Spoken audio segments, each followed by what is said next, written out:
Bismillahirrahmanirrahim. Assalamu alaikum warahmatullahi wabarakatuh. Umoja wa maimamu na walimu wa madrasa Tanzania UMATA. Leo tuko Mbagala Kibonde Maji. Tumefanya hafla hapa maalum ya kuweza kukaribisha mwezi mtukufu wa Ramadhani, lakini pia tumepata kufundishana mambo tofauti tofauti, wanaume na wanawake.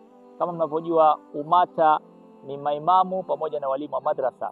Walimu wa madrasa wako walimu wa kike wanaofundisha watoto wa kike ambao wako hapa, mashallah, tuko nao na wote wamepata darsa ya kutosha kwa ajili ya kuwajibika katika mwezi mtukufu wa Ramadhani. Wewe Muislamu, jitahidi ujiandae kwa ajili ya mwezi mtukufu wa Ramadhani.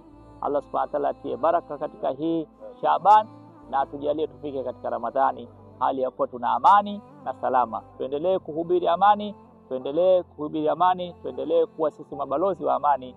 Kama tunavyojua nchi yetu, tunataka tujitahidi watu wote tukae katika amani na iendelee Tanzania kuwa island of peace, manake kisiwa cha amani.